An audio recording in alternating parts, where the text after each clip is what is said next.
श्री गणेशाय नमः। ओम नमो भगवते वासुदेवाय नमः। निर्जला एकादशी। निर्जला एकादशी यानी बिना जल वाले व्रत वाली एकादशी। हमारे सनातन धर्म में निर्जला एकादशी का बहुत महत्व है। इस दिन भगवान विष्णु की पूजा की जाती है और निर्जल व्रत रखा जाता है। दूसरे दिन ब्राह्मणों को दक्षिणा वगैरह दे करके और एक जल का कलश दे करके इस व्रत को तोड़ा जाता है। लेकिन यह व्रत रखा क्यों जाता है और इस व्रत का इतना महत्व क्यों है? कहते हैं कि यह व्रत करने से निर्जला एकादशी, जो कि ज्येष्ठ शुक्ल पक्ष की एकादशी को आती है,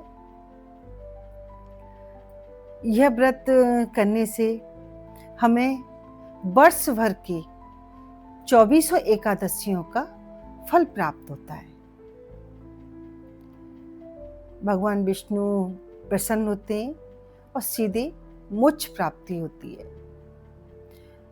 निर्जला एकादशी को भीमसेनी एकादशी भी कहा जाता है, पांडव एकादशी भी कहा जाता है। लेकिन क्यों कहा जाता है? इसके पीछे एक बहुत दिलचस्प कथा है, जो कि आप शुरू से लेकर अंत तक आप जुड़े रहेंगे, तभी इस कथा का आनंद ले पाएंगे। और यदि आपको ये कथा पसंद आए तो प्लीज़ लाइक एंड शेयर करना ना भूलें। साथ में सब्सक्राइब जरूर करें और कमेंट के बिना मेरा काम नहीं चलता, इसलिए कमेंट जरूर करें। जय श्री राम। कहते हैं कि सभी पांडव एकादशी का व्रत रखते थे, लेकिन हमारे भीमसेन जी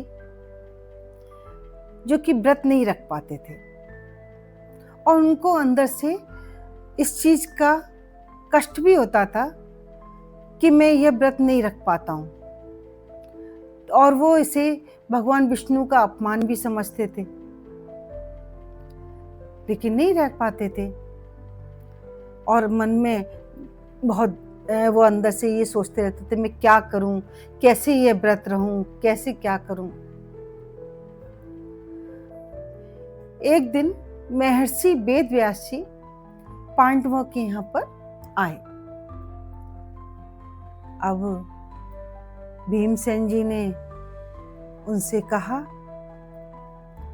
कि सब लोग ये निर्जला एकादशी का व्रत रखते हैं और भी सभी एकादशियों का व्रत रखते हैं, लेकिन मैं ये व्रत नहीं रख पाता हूँ एकादशी का, और मुझे ये लगता है अंदर से कि मैं भगवान विष्णु का अपमान कर रहा हूँ। मैं क्या करूं और कैसे इस व्रत को करूं मैं? तब महर्षि वेद व्यास जी ने कहा, तुम कोई भी एकादशी का व्रत मत करो और ज्यादा भूखे रहने की भी तुम्हें आवश्यकता नहीं है। तुम सिर्फ निर्जला एकादशी का व्रत कर सकते हो, जो कि ज्येष्ठ शुक्ल पक्ष की एकादशी को आती है, और उस व्रत को करने से तुम्हें 2400 एकादशियों का फल प्राप्त हो जाएगा। अब भीमसेन जी बोले, वो आपकी बात तो ठीक है, लेकिन मेरे पेट में, मेरे उदर में एक ब्रक नाम की अग्नि जलती है, और उसकी वजह से मैं बिल्कुल भी भूखा नहीं रह सकता। निराहार तो दूर की बात है, मैं बिना जल के नहीं रह सकता, भूखा नहीं रह सकता, क्या करूं? तो महर्षि वेद व्यास जी ने कहा, ठीक है, अब की बार जब निर्जला एकादशी आए ज्येष्ठ शुक्ल की, तो उस दिन तुम भगवान विष्णु का ध्यान करना और कुछ भी मत ध्यान रखना, खाने के बारे में मत सोचना, सिर्फ भगवान विष्णु के बारे में ध्यान करना, उनसे प्रार्थना करना कि मैं अब क्या करूं, उनका मंत्र का जाप करना। तो भीमसेन ने कहा ठीक है, मैं कोशिश करूंगा। अब फिर जब निर्जला एकादशी आई तो भीम ने व्रत रखा। 1 घंटा हुआ, उसको तसल्ली हुई कि कुछ नहीं हुआ। भगवान विष्णु का वो जप बस करने लगे।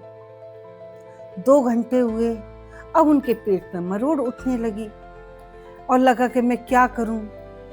अब वो बाहर जाकर के, जहां वो रह रहे थे उससे बाहर जाकर के एक वृक्ष के नीचे बैठ गए कि मुझे खाना नहीं दिखेगा तो मैं शायद ये व्रत अच्छे से कर सकूं।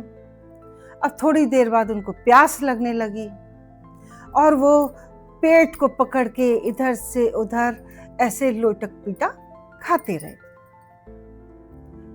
अब कैसे भी करके शाम आ गई, अब रात होने को हुई। अब भीम मूर्छित होने लगे बिना भूख प्यास के और ये लगे कि मैं तो पता नहीं क्या करूंगा क्या नहीं करूं, लेकिन भगवान विष्णु का उन्होंने नाम जपना नहीं छोड़ा। तो सभी पांडव भाइयों ने मिलकर के जब भीम की ये तपस्या देखी कि मैं कुछ भी हो जाए, चाहे मैं मूर्छित हो जाऊं, चाहे गिर जाऊं, चाहे कुछ भी हो जाए, मुझे खाना नहीं खाना है, मुझे अन्न नहीं खाना है कैसे भी। तो फिर सभी पांडव भाइयों ने पूरी रात को भजन कीर्तन करके भीम का साथ दिया और दूसरे दिन भीम ने प्रातःकाल स्नान करके ब्राह्मणों को दान दे करके इस व्रत को पूर्ण किया। भगवान विष्णु उनकी इस तपस्या को देख करके बहुत प्रसन्न हुए और उन्होंने इस निर्जला एकादशी को भीमसेनी एकादशी के नाम से कर दिया।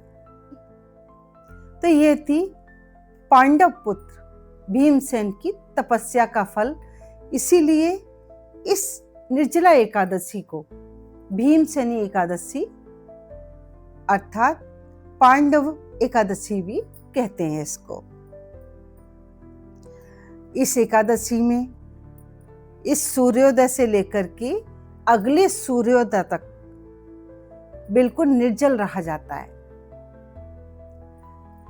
और पूरे साल भर की जो 24 एकादशी होती है उनका फल सिर्फ एक इस निर्जला एकादशी को करने से ही प्राप्त हो जाता है।